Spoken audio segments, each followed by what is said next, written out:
Hello everyone, and welcome to a very special episode of the ThisNintendoLife podcast. My name's Lordnbz, and I'm joined, as always, by Bally. Bally, how are you doing today? Hi MBZ, I'm very good. I'm very happy to talk about a game I actually completed a long time ago, but it's been a while. It has, yeah. So this is, if you haven't noticed by the title or anything, this is the Xenoblade Chronicles Spoilercast, which we have been alluding to for many months now. And we actually got a start on recording this a while ago, and we were going to go through it like in this minute detail, like ridiculous thing. And we had recorded like 2 or 3 segments, and they were each like half an hour long, and we hadn't even got halfway through the story, and we're like, well, this is going to be an endless thing, and we ended up rambling a lot, and it was just kind of a bit of a mess. Yeah. So we decided to cut that off, and now we're getting very close to the release of the sequel, Xenoblade Chronicles X, so we thought, hey, what better time than to do it now, talk about all the stuff that we enjoyed from Xenoblade. Our memories may be a little bit rusty on this stuff. I did actually watch Chugga Conroy's Let's Play of this earlier this year, and so I have a bit better kind of memory, but yeah, it's been a few months, so some details may have slipped our mind.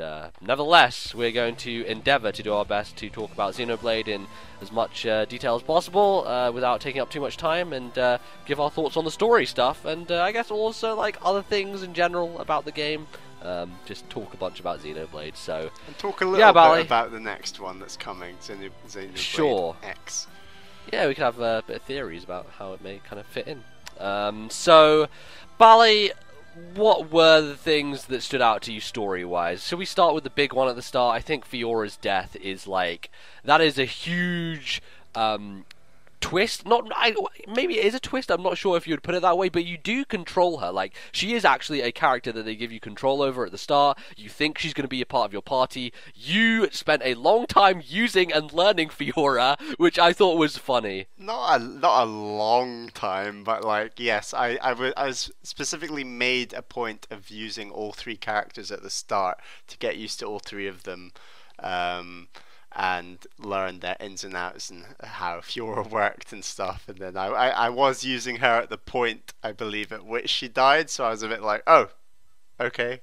But I mean, yeah. In terms of storytelling, I think the whole resurrection story has become such a trope, you know, in so many. I mean, obviously the Bible was the first, but then so many stories, everything from Star Wars, Harry Potter, Lord of the Rings, all these epic fantasy alternate universe stories all have a bit of resurrection. Doctor Who, of course. I mean, so Doctor Who is built on resurrection. You know? Precisely. So I think that it's you almost have to have some sort of resurrection story in any epic story these days in order for it to, you know, function. And I think the way they do it in this story in particular is it's a bit different. It's not that cookie cutter, you know. It is unusual the way that she comes back and the way that she doesn't fully come back. It's all quite weird. Yeah, no, it's an interesting one. I have to say, did you see it coming, Bally? Like, were you hot on the heels of the twist that was to come later, that she was actually alive and had been turned into a mechon, or overall, if I had to put money on it at that point in time, I would have said yes, she is coming back, because you never see characters introduced in a way where, you know, the whole story, her relationship with Shulk is just so shoved in your face that the idea of killing her off and her not coming back would suggest that it would have been a much darker story than I believe Xenoblade in general is. Don't get me wrong, there are very dark elements in the story, including her death and numerous deaths later on, but I think I could in general see her coming back in one form or another. She certainly came back in a way I wasn't really expecting. So that, absolutely. No, for me it was definitely much more impactful when we get to the prison island stuff and she's revealed, mainly because of the out of structure way I played this game, and we've talked in the past about how Xenoblade is a game that I like took year breaks from, like multiple times, and as a result, lots of details that I think you picked up on story-wise went straight over my head, such as Mumkar in the beginning dying, and then you seeing Metal Face and having the similar claws, and that kind of maybe leading you on. Were you more not convinced? Were you more surprised or less surprised by the Mumkar reveal as opposed to Fiora? Hard to say. I was kind of expecting both of them in a way. I'd say most of the surprises in the story were elsewhere. Okay. I mean, I'll get to those later on, but I definitely associated. I obviously knew the character Metal Face from Smash Brothers and the first few cutscenes, and the claws are so distinctive. And do you think that those voice samples in Smash Brothers led you on to the fact that it was Mumkar, because it is kind of the same voice acting going on later on? Yeah, it's that real English accent, sort of. It's a very distinctive tone. That definitely played a role. It was the combination of that and the claws, and then and in exactly the same way as predicting Fiora returning, they emphasized this idea of the Monado not working on faced Mechon. Right, and I love how that ties into the mechanics as well. Like, not only is it a story beat that because there are human parts inside this machine that it's not going to work, but when you fight them, like, you have to do the topple. You have to make sure that they are knocked down to the ground before you deal damage with them. And I think that's a neat touch that even in the playing of the game, that story beat ties in. Yeah, and I think that story beat is just kind of, if you do have an inkling about Fiora or Mumkar, it kind of reveals, oh yeah, they're faced Mechon, or they're going to be faced Mechon, or I guess in Fiora's case, she sort of, how do you explain it, like breaks away from it or whatever. But with Mumkar, I think it was definitely quite clear, because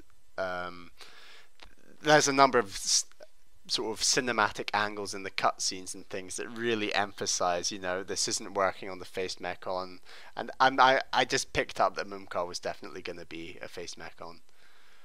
Yeah, it was different because having played like that first section and then taking a year break, when I came back to it, I had kind of forgotten who Mumkar was and what his role was, because he's literally he's just there for the 5-minute opening and then he dies, and you don't really think much of it afterwards.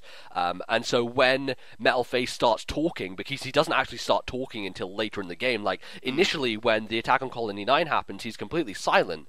So I was not really, bringing that character to mind when he was talking later on, and so it was this big surprise when at the end of Valak Mountain you get down there and Mumkar just pops out of his Mechon.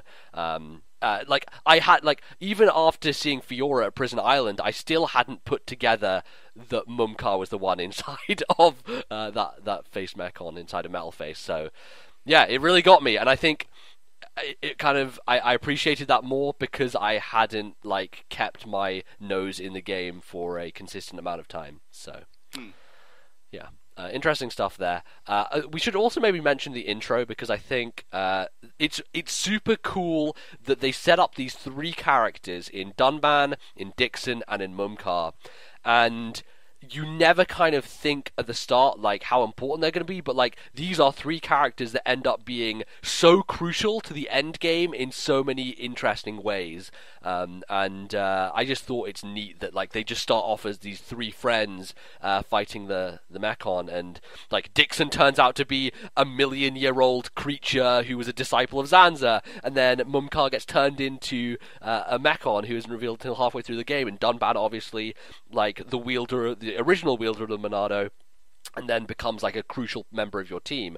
I just thought that was cool. Yeah, I think the characters are incredibly important, but in terms of the beginning, I think the setting in which they're in and the way they're fighting the Mechon on Sword Valley, and the way that I swear there's a shot where it pans, it's either in or out, I want to say out, where it zooms out from them fighting on Sword Valley to seeing the Bionis and the Mechonis opposite each other, and that intro scene, even if you have no interest in Xenoblade or anything, I'd highly recommend even just checking out that first cutscene, because it's just so epic. And I like how they give you a massive injection of epic before they do the whole RPG standard thing of starting Right, back down to Earth. back We're in a little colony, small town you know. with no weapons, and you gradually build up, that sort of thing.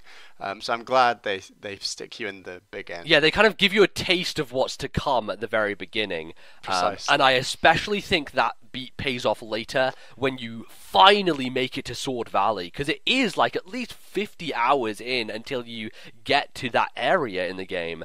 And when you do, it kind of has more like symbolic resonance of like, man, this was the place where that battle took place at the start of the game, and you're like, oh shit, we finally made it to Sword Valley, which it's cool. It pays off in a very nice way. So then I guess let's maybe talk about Prison Island. I think that's one of the next big ones, unless you can think of something in between Valley. I mean, we meet all our characters. We get Melia and Ricky, and Dunban joins up and everything. And there's some cool areas. I think, like, of the early areas, Gower Plain certainly is the one that makes the most impact initially. And then I really like Aerith Sea when you finally make it there. Yeah, no, I think I agree. Gower Plain, and obviously with the Smash Brothers stage and everything, I was quite aware of this place. And yeah, it's just so big. Like, it's kind of an obvious thing to say, but it is just ridiculously expansive. And I agree, Aerith Sea is just the way that Aerith Sea is below Alcamoth, and the way that Alcamoth and Prison Island sort of sit juxtaposed to each other with Aerith Sea below. I just think that's the coolest area in the game. It's really neat. I wouldn't say it's my favorite. I'd say the Fallen Arm is probably my favorite area in the game. Yeah, no, good point. That might be mine as well.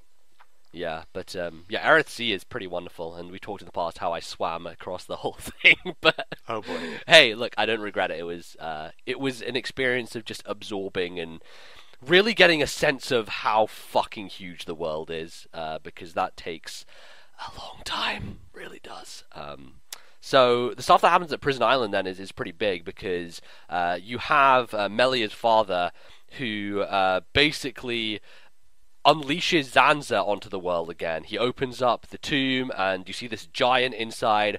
I think the interesting thing about it is, like, you don't learn until later that this giant isn't actually Zanza. Like, the giant started out as Arglus, that was his name, and he was friends with Egil, and they had this whole relationship going, and then at some point, they don't really explain how it happened, but Arglus finds the Monado, and Zanza basically takes over his body, and that's how the whole fight between the Mechonis and the Bionis begins.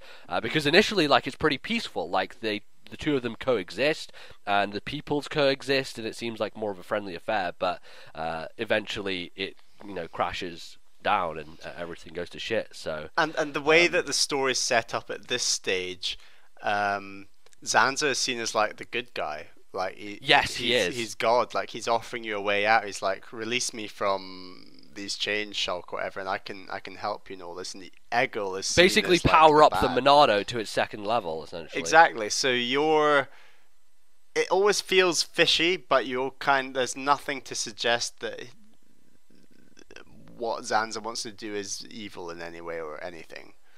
I think that happens after the cutscene has taken place. After you've do you fight Metalface on top of Prison Island? I can't remember. Yeah, I think you might have a short fight.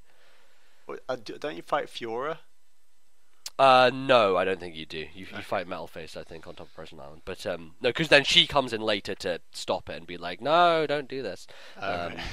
And yeah, so I think after all that stuff has happened, then you see Zanza coming back into... Well, he's stabbed through the heart by the giant spear that Metalface throws down, and then he like disappears. But then you hear his voice again, and like Alvis is there, and they're both kind of talking to one another, and Zanza's like laughing, and I think that's when they start to set up the fact that maybe this guy isn't what he seems initially. So yeah, it's all cool, but it also starts like the downward spiral for Melia and just bad shit happening to her, which I think, like, out of all the characters in this game, she is the one who we can be the most sympathetic towards. I feel like fucking everything goes wrong for her. Like, her entire people turn into monsters, her father is murdered, her brother is turned into a monstrosity that she has to kill, like, she doesn't end up being with Shulk in the end. Yeah. It's just like a bad time for Melia, the whole game. Yeah, I definitely agree. You sort of do feel the most sorry for her, and I think the whole idea of the now what are they called, that race, the elven equivalent, The Hyentia. the Hyentia, exactly.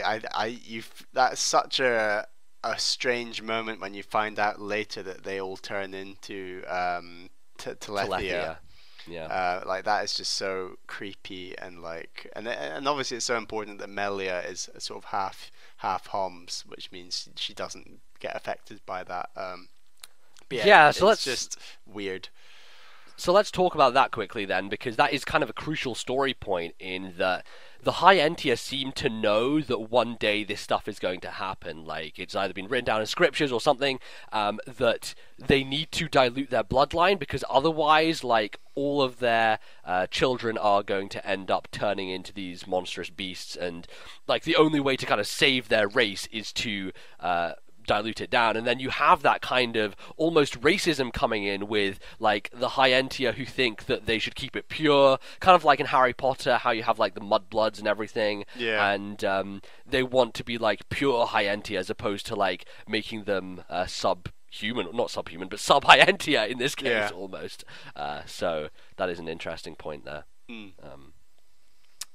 But I feel like that whole prison island stuff it's kind of the halfway marker in the game, and a lot of it is built up to that point. And I just think, like, that's where big revelations happen. And I totally love that they show you Fiora, and she just doesn't recognize anyone, and she's just basically been taken over by Maineth at this point. Yeah, it's interesting because it answers questions, but then it just produces so many more. What were your feelings overall on just, like, this section of the game, Bally? It was kind of like, I mean, I must have been over 30 hours. I guess if it's halfway, for me it was roughly 40 hours, 30 hours or so. So I just thought, like, come on, game, I've given you my time. I need some answers now. And it, like you said, it did give me plenty of them. But again, like you said, it like confused me in so many ways as to, like, what was going to happen to that giant, what on earth was happening with Fiora, like, where am I even going next was, like, the main question, because, like, Alchemoth seems like such a final sort of destination. Right, and it kind of feels like this is... Because the main crux of the first half of the game is revenge. Like, it's a revenge story of Fiora is dead, I want to make the people who did this pay, and Shulk is just 100% driven by rage and, like, anger at that stuff. And so it does seem at that point that you're going to take on Metalface and defeat him and kind of end that plot, and you almost do. You don't actually get to fight Metalface or kill him, that is, until later, but... then Fiora comes along and you're like, oh shit, maybe, like, we need to take another step here, and then it kind of turns into more of the saving the world arc as things go crazy, because it's a JRPG, and of course everyone has to eventually save the world because that's what they're built on. So and the thing with this, and it's almost like Lord of the Rings: Return of the King, you know, it feels like there are about 8 endings. And you're just constantly like, I finally found the master of everything, I must defeat them. And then, oh, nope. And it's kind of, it keeps zooming out further and further until the very end of the game. And, like, you're just fighting one final boss after another, not knowing who's controlling who and what the crux of what's going on actually is. Yeah, absolutely. So... I feel like then the next kind of big moments are when you get through Sword Valley and you find Fiora, and Egil confronts you in his giant mechon. Bally, would you like to tell us the name of this giant mechon for everyone? Oh, Yalbadawith. Yeah. Well done! Nailed it. Finally gets that name right. Egil comes along in his mechon, and... shit goes down, like, everything blows up, and, actually before this point, the team manages to take out Mumkar, although they don't want to. Like, Shulk is almost going to kill him, and then everyone's like, no, Shulk, you don't give in to this rage, like, just let him be, and he ends up, like, dying anyway because it falls down and he falls to his death down below. And here's a really neat touch, by the way, which I had no idea about until Chugga Conroy pointed out in his Let's Play, is if you're on the fallen arm and you're wandering around, there is a huge chunk of metal which has fallen there, and it is Metalface. He is, like... You actually see him on the ground there, like, destroyed. Oh, wow, really? It's super cool. Yeah, so that's in there. Really that's cool. on the fallen arm, which is awesome. So, yeah, anyway, you end up falling down to the fallen arm, and this is where they kind of split people off, and everyone goes in their little groups. But Fiora comes back! You finally get to play as Fiora again, and that is a very cool moment. I really like that, and pairing that with the fact that you get to this new area, and it's just, it's super different. And you also finally get to meet the race of Mechonis, because at this point, like, they haven't introduced the people of that region yet. All you know is the robots, and you kind of think, like, is that the only things that live over there, these mechanical things? But no, the Machina are the people of Mechonis, and you finally get to meet them. What do you think of them and their role in the story, Bally? They're so important because the whole story up to this point is like, oh, everyone on Mechon is like evil, and all of the people you've seen from there are machines. And you're like, the mechanical, they're evil. You know, this sense of other. And then the Machina are almost like this bridge between the two, because they're not completely Mechon. They're like an actual race of Homs-like people, you know. They have like biological similarities in ways. Exactly, so. they're more human than the Mechon, and it's sort of reaching out, and it's kind of, they come at the same time as when you start learning that actually not everyone on the Mechonis is evil, and that you kind of learn about what they're trying to do, and how Egil's aims actually aren't what they're cracked up to be. Right, you know, you meet his father, who is Mikol, and we should also mention, like, while all this is going on, like, Dixon is slowly, like, weaving his way in. Like, there are moments, like, Satoral Marsh, I think you said before, is, like, the first moment where Dixon, like, shows his hand as maybe not having the greatest of motives in the world, and he, like, says some snide comment, and you start thinking, I wonder what's up with this Dixon guy. And then, like, Dixon appears later on to, like, sell you stuff, and he appears when you meet Mikol, and he's like, oh, hi, Mikol, my old mate, and you're like, wait, why does Dixon know this guy? How has Dixon been here before? Like, all these questions, and obviously they get answered later, but I just thought that was an interesting little moment there. So then, of course, we make our way over to Mechonis itself, which, Bally, did you think that you were ever going to go there? Because, you know, everyone says about this game, if you can see it, you can go to it. And I should say, like, one of the coolest parts about Xenoblade is, like, seeing the different parts of the world from where you are, and it being, like, logically spaced away from one another. Like, when you're on the Bionis, you can see the Mechonis, like, looming over you the whole time and all that stuff. Did you think that you would eventually end up going there? Yeah, I did, because I thought we would go to Sword Valley at some point, and obviously that's like the link between the two. So I did. I didn't expect that you know, fall down and then make your way up from its leg, I guess, from the fallen arm and stuff. I think that's really cool. And yeah, it's awesome that you can kind of see how, like, the spatial awareness of the whole world is so accurate. It is. It's very neat. And I do have to say that, like, Mechonis generally, I don't find that interesting in terms of the areas that you have to traverse through. A lot of it looks the same and, like, sounds the same, and just, you have all these lush locations on Bionis, and this is just, like, the stark opposite. I really found myself pushing as quickly as I could just to kind of get to the end of these sections, because they were fine, but, like, I just didn't find them interesting visually as much anyway as previous stuff. So no, I agree, and I was kind of like, the cutscenes were coming so thick and fast on top of everything else at that point in the game, that you're kind of just wanting to know what's going to happen at the end, and, like, you're just dying for a bit more story. Absolutely. So yeah, we kind of make it to the top to Agneritha. Gatto pops up, and all that stuff happens. He ends up like saving them when Egil decides, hey, let's try and destroy the Bionis and have this fight with it. And crazy stuff goes on. Sword Valley like gets destroyed, and there's a horrendous scene of like all these people just falling off the sword. Like it's pretty dark, that stuff. It's like they are all like just dead straight up. But all these bodies like falling is, it's a horrible situation, I guess. And like you have the assembled forces of like the Hyentia and the Homs and everyone coming together with that like final battle and that final push over with Callian and everything. And Alvis, we haven't even mentioned Alvis yet, but God, Alvis throughout the whole game is just this weird enigma who just continues to pop up, and you're like, what is he doing? What are his motives? What are his thoughts and everything? But yeah, I don't know what you were thinking about Alvis, if you had any theories while you were going through Bali. Well, I think they kind of set him up like he's going to be some sort of bad guy. And then I guess it's not until the very last minute of the whole game, really. Well, a bit earlier than the final bit, but you kind of understand that he's not a bad guy. But then I think you don't find out what he actually is in terms of like being the computer until the end of the game.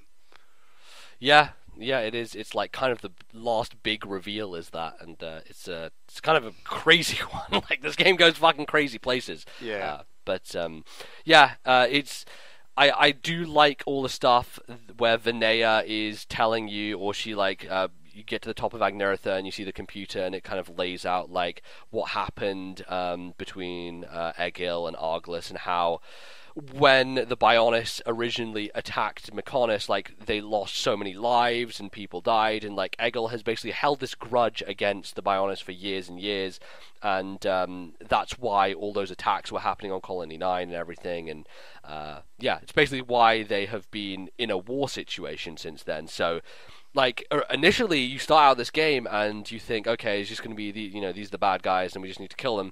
It kind of turns out that the Bionis was the big bad in the beginning. Like the place that you live, the guy who rules that place is really the evil one, and he is he's kind of the shithead, and you understand the motivation as to why Egil is doing what he's doing, which I think is nice to kind of justify the villain in that way. In any case, they then basically like run away and then go back to the top, destroy all the machinery, and then you finally have Dixon coming into play and being the betrayer as Shulk like fights Egil and then finally finishes him off, or almost does. Like they almost come to an agreement of like being peaceful in the end, and then Dixon just has to fuck it all up by coming in here and shooting Shulk.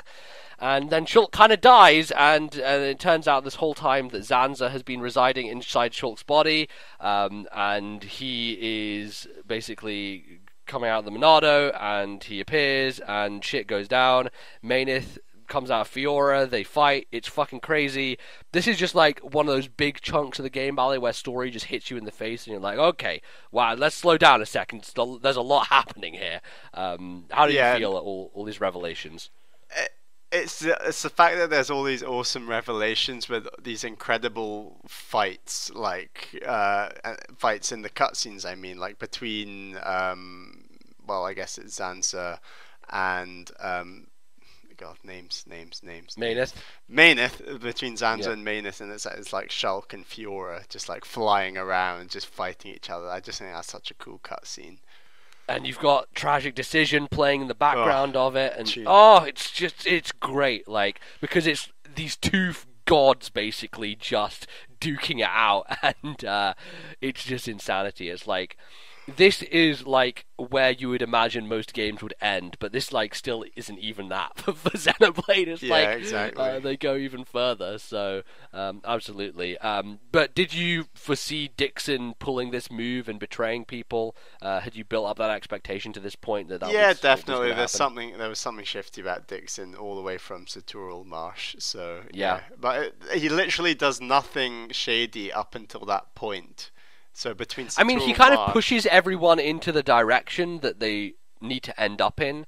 Like, I feel he wants Shulk to kind of, in a almost Jedi Sith-like way, like with the Emperor and Luke at the end of Return of the Jedi, like to fulfill his destiny and give in to the rage and murder Eggle, you know? And then maybe he could ascend to become Zanza, you know, by doing that, but he chooses not to. He chooses, like, the human route, and as a result, Dixon has to show up and be like, you made the wrong choice, kid, and just fucking shoots him, which is... It's great, like, because you basically fight this boss, which seems like it's the final boss, and then you're like, no, there's a lot to come still. This game doesn't end when it should do.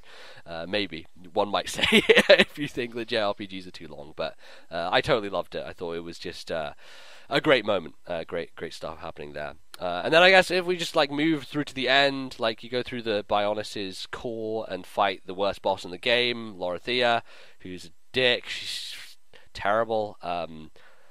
Yeah, that fight sucked. Is she basically another one of Zanza's helpers?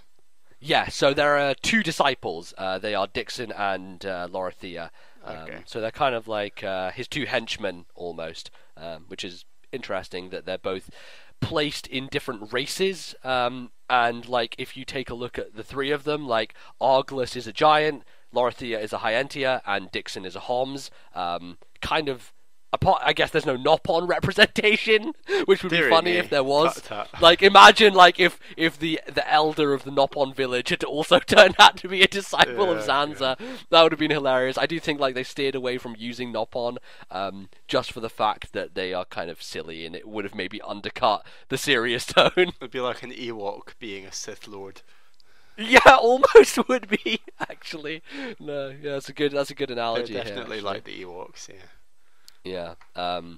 But then like obviously you fight Dixon, beat him, and then you're just in space. You're literally in the Milky Way, and as you walk through and fight all these bosses from your past, you go past planets like Venus and then Mars, and like eventually you get to the end. But what was going through your head then when you were like literally in the Milky Way, Bally? Did you think like, what is going on here, or what are your thoughts at that point? It's interesting because this is the first link you have to like our universe and planet Earth. Yes. And like, so that was always like, what's going on here? Is there going to be some grand link to the real world at the end of this? And once I finally defeated the final boss, I found out.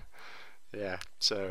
Yeah, so you beat Zanza after 10 hours, if you're Bally, and you discover that the whole universe that you currently reside in with the Mechonis and the Bionis is a universe that was created as a result of scientists in our universe, being the Milky Way, experimenting and trying some science thing that goes horrifically wrong and basically destroys our universe and creates a new one.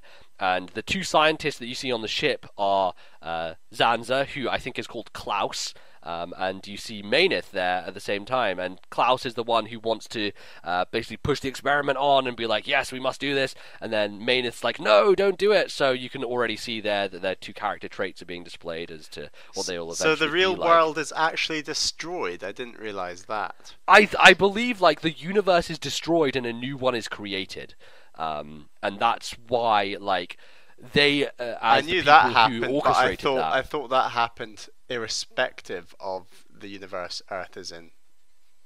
What do you mean, irrespective of the universe Earth? So I thought that their experiment created this other universe, and then at the end of the game, the world of Xenoblade, as in the Bionis and the Mechonis, falls in on itself, and another world is created. But Earth, the universe of Earth, etc., still remains. No, I don't think so. I believe that the universe with Earth is just destroyed. Really? Yeah, I believe so. Because like the whole universe how's becomes... it going to link to X then? Right. Well, that's the thing, and we'll talk about that later. But I feel like it is just a ridiculous, crazy plot twist, but I love it. Like it's this whole game. Don't forget Alvis. Never expected. Right. No, we'll do that. But this whole game, you never expected for it to link into like our own reality in any sense, and then the way that it does it is just fucking like it's bonkers. Because I had just been hearing for years on RFN of like they kept talking about how stupid and ridiculous the ending was. I was like, really, that can't be that crazy, right? And then you find out, and you're like, well, okay, yeah, well, they took some crazy pills over at Monolith Soft because they made this thing happen. It was pretty magnificent. So I think like the final kind of message of the game almost is a theological one, right? Where Shulk is given this decision by Alvis, who we now know is basically the computer from the ship that they did the experiment from. And as a result, Alvis is kind of, he doesn't take sides throughout the game. Like, because he is kind of this mechanical, abstract thing, he doesn't have, like, motive of his own. And so he has to rely on the input of others. And as such, he says to Shulk at the end, like, do you want to have a universe where you rule and you set the laws and you are the god, basically, or do you want to just have a universe without them? And Shulk basically, you know, he has his friends and they all talk to him and they're like, we don't need that. And they basically reject the notion of gods entirely, which may be some not so subtle hint from, you know, the guys behind this game. Yeah, it's just like a massive, you know, middle finger to religion in many ways. Yeah. It's saying, here was a world that was run by gods. Nothing good came of it. It was only bad. You now have the chance to create another world. Would you like gods? And he's like, no, I don't want gods. And it's all kind of like, wow, what a stark message from Monolith Soft. Okay, right. Yeah, no, it's really interesting, and I think that final cutscene where that you do see them in the new world, as it were, is all quite exciting, because I know like all the races are like next to each other and stuff, which is also nice. Yeah. Sort of ending, unifying message, which is quite nice. Yeah, everyone comes together in the end, and they have that song that plays over, which I love. I think it's a great final track, and yeah, it all kind of ends happily, and in the end, Fiora isn't really a Mechon anymore. She's like back to her normal body, which, you know, that's good. Means that, you know, her and Shulk can, you know, procreate or whatever later on. I guess and, so. And lead into Xenoblade X, I guess, maybe, if that's the case. Yeah. But, you know, it's a great ending. It was like, it's certainly worth the push through that final stuff. As much as I know you had difficulty, Bally, was it rewarding enough at the end to get all that closure? It was rewarding enough. You know, I would argue that maybe the end game has one too many twists and turns. That there's maybe just that extra. There's a real stack of bosses, to be honest. Especially what's the High-Entian lady, what's her name? Lorthia, exactly. Like that boss especially, which is more renowned as a tricky boss than the final boss, even though I struggled more with the final boss. Yes.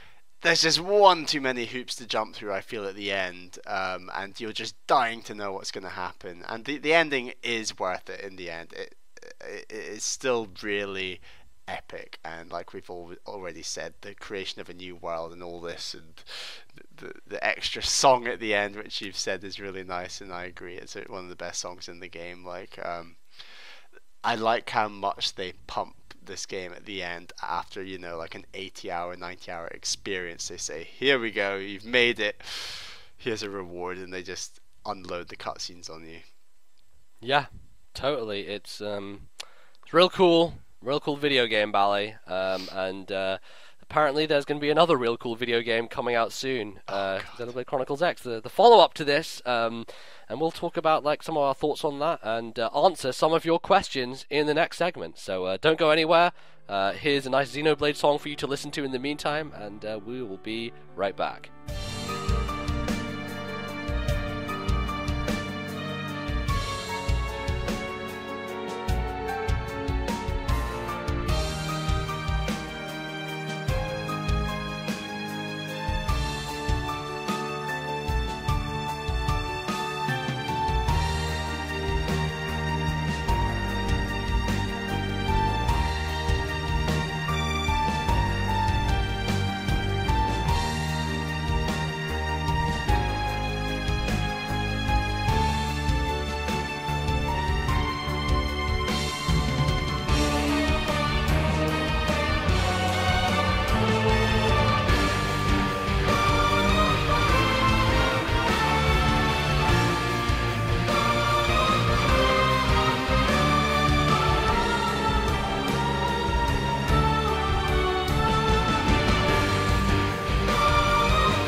Alright everyone, welcome back to the Xenoblade Chronicles Spoilercast. We are here, having discussed the plot of the game, and we're now going to dive into some of your emails that you sent us, because we put out the call a while ago, and we got a few emails regarding Xenoblade in particular.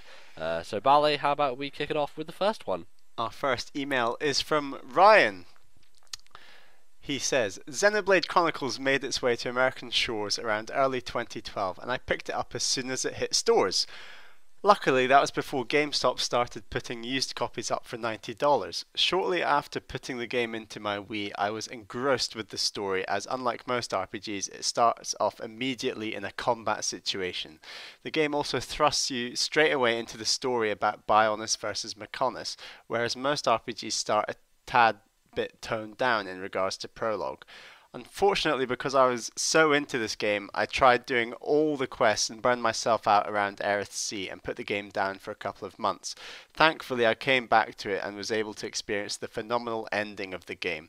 To try and wrap this up, the story is fantastic and full of touching moments as well as plot twists. The combat is more engaging than standard JRPGs, and when it starts feeling repetitive, the story throws a cutscene at you that makes you want to keep pushing forward in the game. The art side of the game is great, as the soundtrack is absolutely amazing, and the scenery of the game also looks stunning at the time for the system, although the character models are pretty lacking. There's always something to do in this game, whether it be quests or fighting optional bosses, and this has kept me playing the game for many years. The high point of this game for me will always be the characters and their funny interactions, and has sealed Xenoblade as my favourite JRPG to date. Sorry if that was all a bit lengthy, but I might as well ask a question while I'm at it. What are your favourite characters and moments throughout the game? Sincerely, Ryan from Rochester, New York. Alright, Ryan. Clearly has a lot of thoughts to get out there about Xenoblade. I can agree with a lot of the stuff he says. I definitely also I don't feel like the side quest stuff is meaningful enough for me to dive into and worth getting anything out of it, so I didn't really put too much stock in it, and it's very easy to see how people would get burned out on things like that. But I guess his question relating to characters and moments, there are a lot of those throughout this game. Bally, do you have any particular picks or highlights? A highlight of a moment? Oh, so many. My favourite moments in that game were probably the parts where you discovered new areas, new awesome looking areas, especially right. The Fallen Arm, Gower Plains, Aerith Sea, Alchemoth, I believe it's called as well. Yeah, yes, I just think the city. Those are some of my favourite areas, and the moment you sort of discover how those areas interact with the story and the whole game, I just thought was incredible. What about characters? Do you have any characters? Favourite character? We were saying this before we were recording, just how hilariously tropey Ryan, I'm calling him Ryan, your name's Ryan, no. This guy's name is Ryan.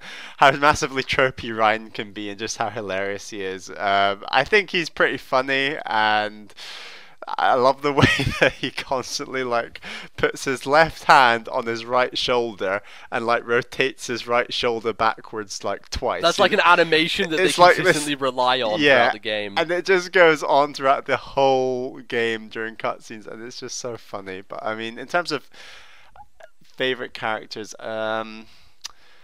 got to be Dunban. You know, he's sort of the wiser, older character, and there are a couple of moments late on where he's wanting to do the more aggressive option, and you're actually left quite surprised that he's not more pacifist in his approach to certain aspects. I found I believe, I can't remember, there's some other character holding him back, saying no, we can't do that. I think it's Shulk actually, when he's trying to kill Mumkar. Yes, I think that's what was happening, and Dunban was just kill him, I think.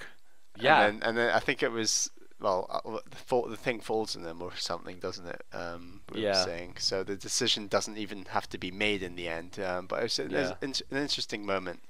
What would you say your favourite character is? I really liked Lady Mayneth. We don't get a huge amount of her, especially because she's kind of embodied through Fiora.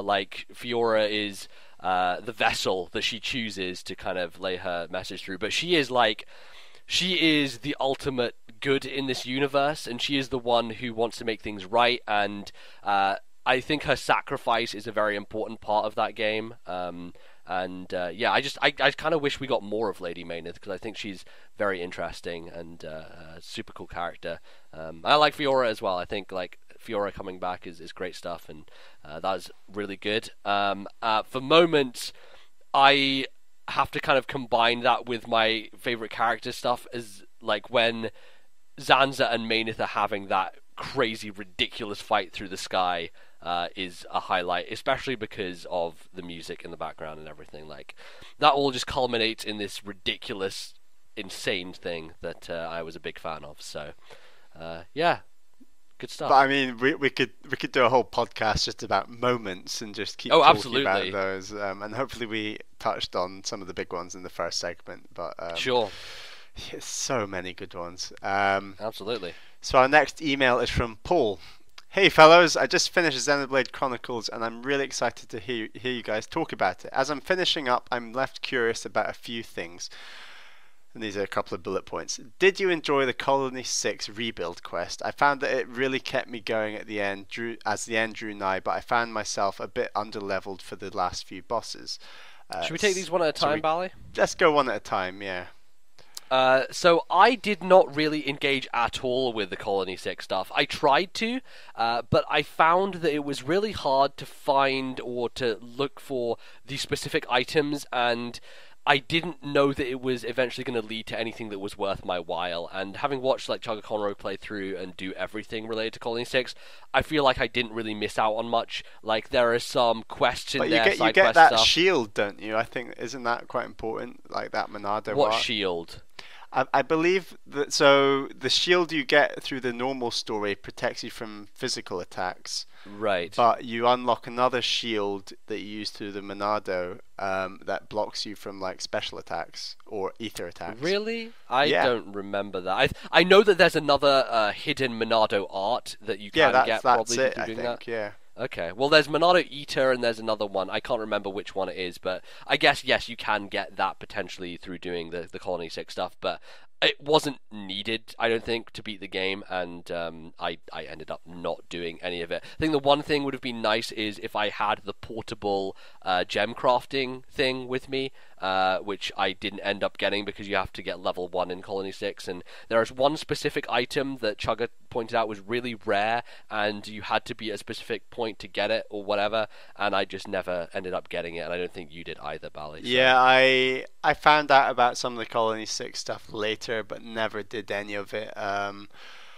I've said this before on the show, but I kind of mainlined Xenoblade Chronicles, and I think I could maybe have done more exploration, more side stuff, but my playtime could have just gone to over 140 hours or so. And I know that's what so many people do, but perhaps I could have tried that method of going through the game if I'd maybe taken a break. But I kind of plowed right through the whole thing in a matter of 2 or 3 months, really. Played an incredible amount. So yeah, I didn't bother with any of it.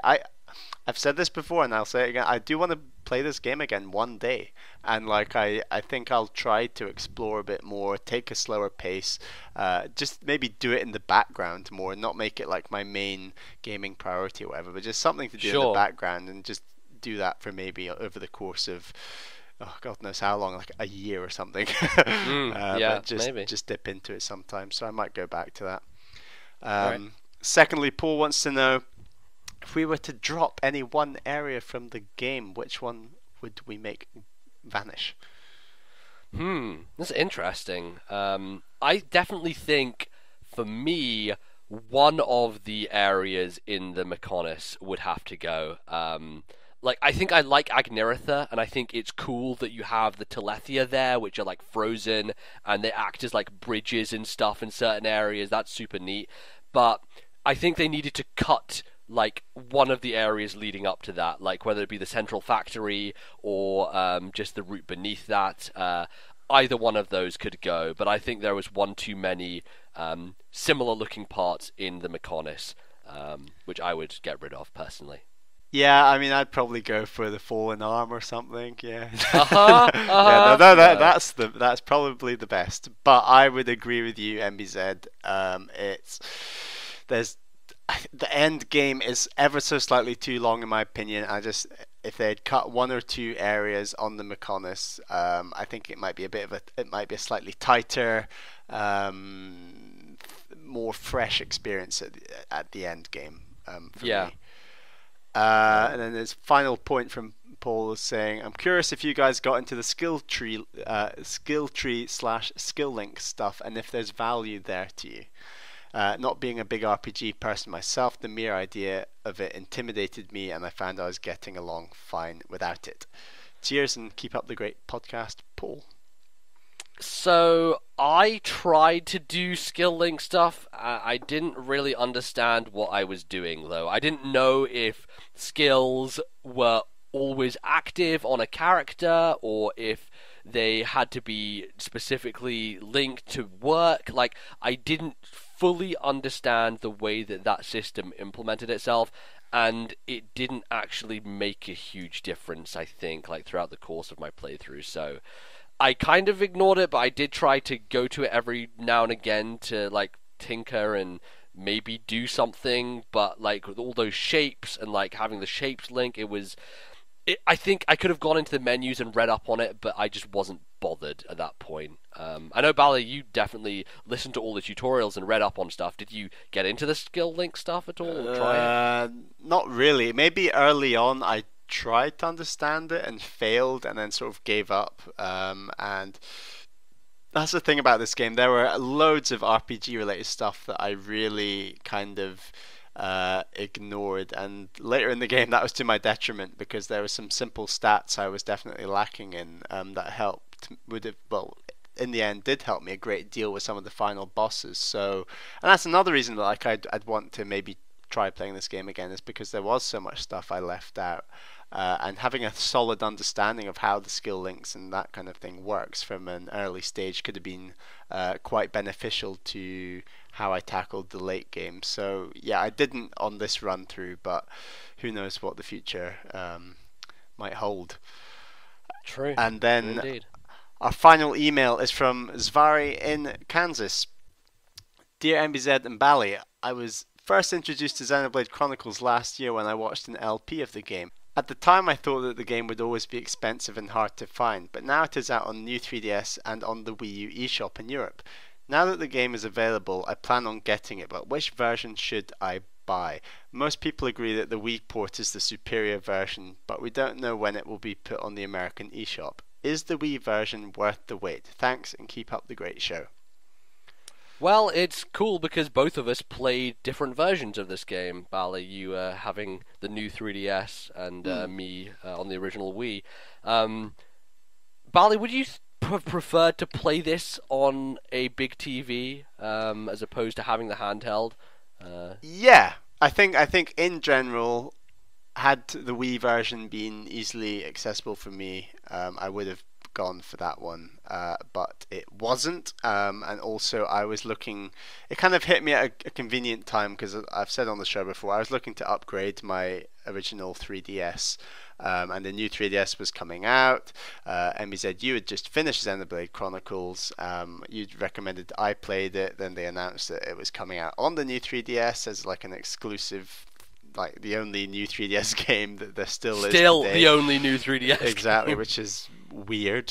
So I just kind of went for the whole thing. I was kind of in a unique situation, perhaps. I'd say most people wouldn't have been in my situation. Like if you own a regular 3DS XL, I wouldn't recommend picking up the new 3DS XL. I don't think the jump is distinguishable enough between the two. But on top of that, like Xenoblade is all about exploration and open expansive worlds, and in that aspect a big TV, the Wii version, hopefully the eShop version will come to the United States sometime soon. That's the big advantage of it, the big screen. The thing I would say about the new 3DS version is I probably would have completed the game way slower had I been on the Wii, because there's Right. something so simple and easy to just pick up and play an RPG on a handheld. RPGs and handhelds just go so well together. And I don't think the world looks bad in any way on the new 3DS. In fact, I think it looks really good. I think the 3D does look quite cool. But I guess you just don't get the same expansive sense of space that you do with the Wii version. But like I've already said, when the Wii version does come to US, it'll be even cheaper than the new 3DS version. Definitely, from a financial standpoint, the smarter option. Precisely. So I'd definitely go for the Wii one on the eShop when it comes out, as long as you can wait a few more months, because they're being a bit funny about it at the moment. But who knows?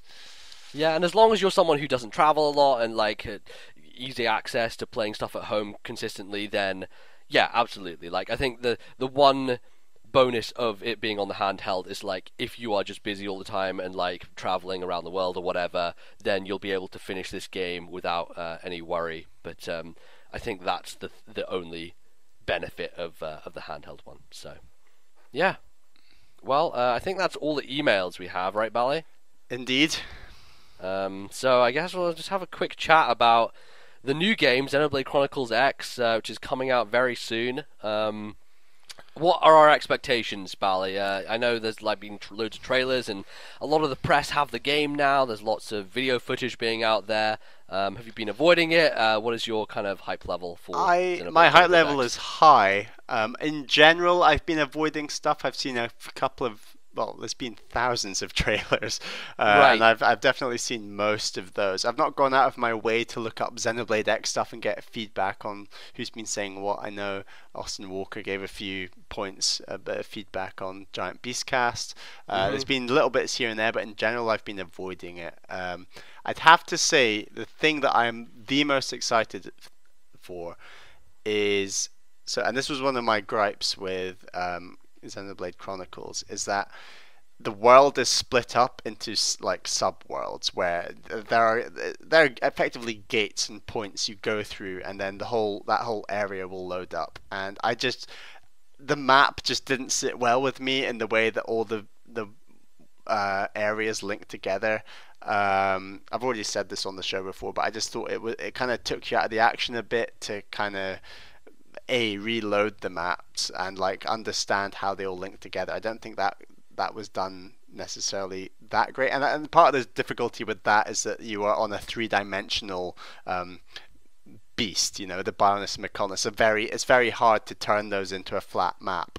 Right, because they have limbs and like a head, and like Yeah. it's not standard topography that you're dealing with. Exactly. So I'm quite looking forward to the fact that Xenoblade Chronicles X is a standard top-down topography map, like you said, where as far as I'm aware, there aren't really many areas, if any areas, where you are going between loading screens. I believe there's one long load to start the game, and then that's it, basically, which I'm quite excited about.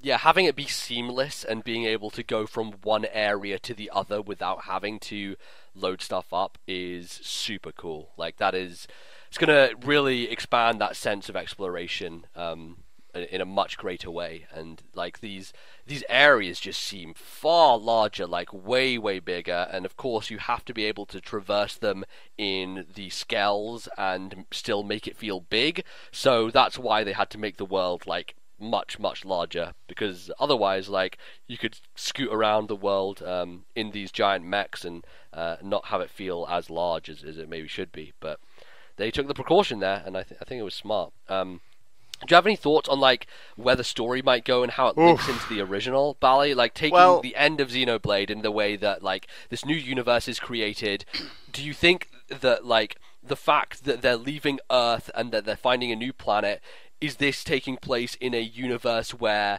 you know, Earth and everything has been reinstated by Shulk, and we're kind of back to the original universe, but there are some differences because the races of, you know, the Bionis and the Mechonis exist within this world? Yeah, well, you're confident that at the end of Chronicles, that the real world universe was destroyed, like Earth. Yeah. So that would imply that, because I know that the start of Xenoblade Chronicles X is that the human race, Earth, has come in the middle of, two warring factions, and then that's like the reason where they have to like evacuate and go somewhere else, right? Hmm. So I don't know. I don't think that Earth. Personally, I don't think Earth was destroyed in the first one. And I reckon. I mean, what if the new created world in Xenoblade Chronicles became like? What if that sort of situation with the races became soured, and then all of a sudden they had some sort of fight, and then that fight is the start of X or something. I do think that there will be some sort of link, and I know that there's a lot of referencing, and I know that like the Nopon are in it, and like the role that the scientist Klaus could play. I don't know. Like I'm really interested to see what could happen, or maybe X is just a one massive prequel. Yeah, like I reckon that's quite another a way of strong looking at it, isn't situation. it? Yeah, It's interesting. I don't know. What are you thinking? I'm not sure that it will intrinsically tie in to Xenoblade Chronicles. I had hopes before that it might do, but it seems that maybe there won't be like an explicit link or tie into the original story. What I feel is more likely is that, like a Final Fantasy situation, we are retaining the themes and we're retaining like the races and those kind of things, but there may not actually be any satisfaction in terms of, hey, this all combines together into one succinct package. But I guess we'll have to wait and see. I'm sure the information about this is all already out there. I just haven't sorted out, and neither of you, so we don't know at this point. So this is us kind of spitballing on those things. But yeah, I'm really looking forward to it. It's going to be just one of those games that over Christmas I fully dive into and try and just do as much as possible of, and just take my time with. I think I just want to have it go on as long as it needs to go on, and not necessarily tie myself down to like beating it in a certain time period. And yeah, I just want to kind of explore. I just want to be in a world, and a lot of people this year have been talking that way about things like The Witcher and about Fallout, and like some of those worlds, like for me, The Witcher was a world I just loved existing in and just being in for a long time, and I think Xenoblade hits that same kind of vibe for me. So have any of the Xenoblade games, Xeno games, linked in story before? I'm not sure. I don't know enough about the previous work on games like Xenosaga and Xenogears. I think I think they are tied together in some way, but it's more thematic than necessarily plot-wise. But that'd be an interesting thing to look into. I don't know enough about those older games to really give any coherent thoughts. But yeah, this is like one of those games that has been teased for so goddamn long, and I just kind of want to get to it at this point, Bally. Like when did we first? I think it's see almost 3 years. I don't know, 2012 maybe. It might have E3 been 2012. No, it was a Nintendo Direct. It was revealed in Direct, right? When did Link Between Worlds come out? That was that year. 2 years ago. 2013. Today. Yeah, jeez, oh my god, yeah, we're recording on the anniversary of Link Between Worlds. Yes. So I think it was the beginning of that year was the Xenoblade first trailer, so... And that was when we actually started the podcast as well. With Link Between Worlds, yes, it was, yeah. So yeah, it's been a wait, but it will be over very soon, and we'll get to play it, and I'm really looking forward to this one, Bally. Oh yeah, and we're gonna talk a ton about it on the podcast. I can tell that. Yep. I just can't wait to get to the mechs. Really, I know it's gonna take a while, and I'm sure I'm gonna enjoy every moment up to the mech. But I'm sure that once one of us gets a mech, we'll be telling the other one like, "You have to get it. You have to get it. Like you have to speed ahead and get to it." So absolutely. exciting times. We will we'll be getting that game, playing it, talking about it, and yeah, I hope you guys enjoyed this. I hope you'll look forward to coming stuff in the next few weeks.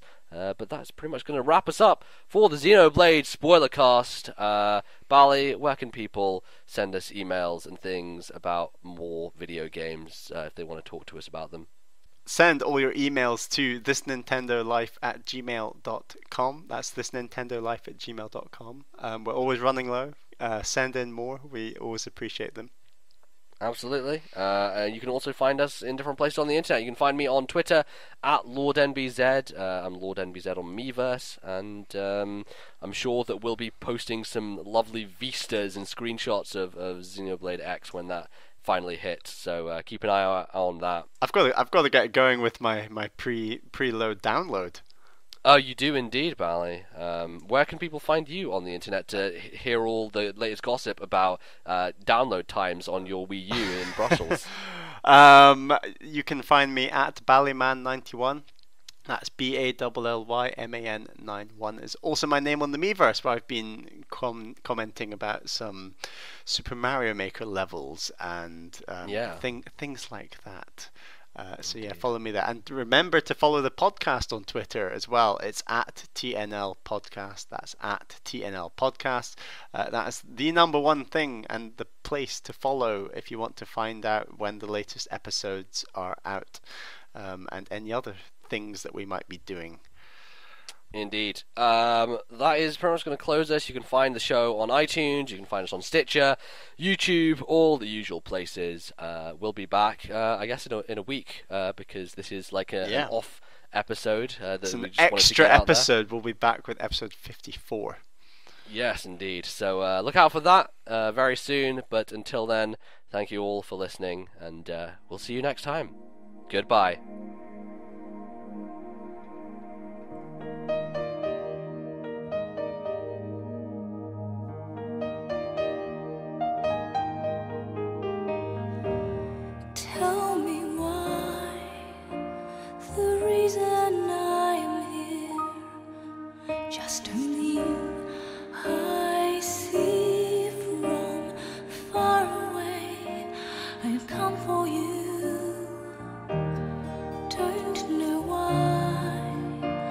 Searched all night and day, but when I'm here, darkness came, no lights to show the way. Dark despair, still I seek for you. All I long to see was your smile.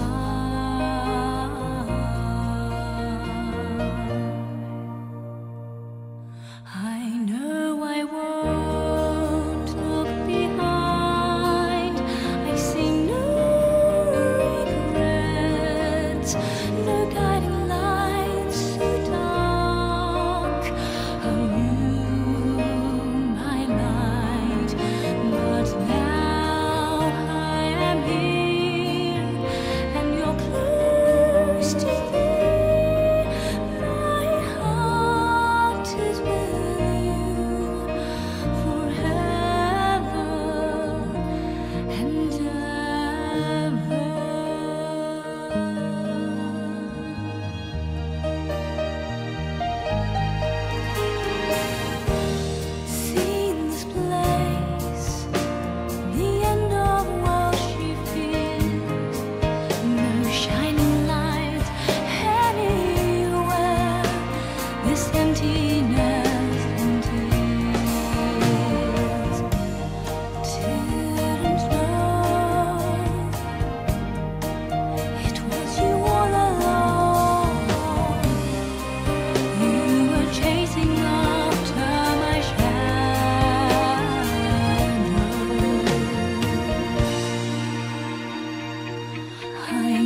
The musical selections in today's show were all from Xenoblade Chronicles, the first being Engage the Enemy, the second being Tragic Decision, and the third being Beyond the Sky.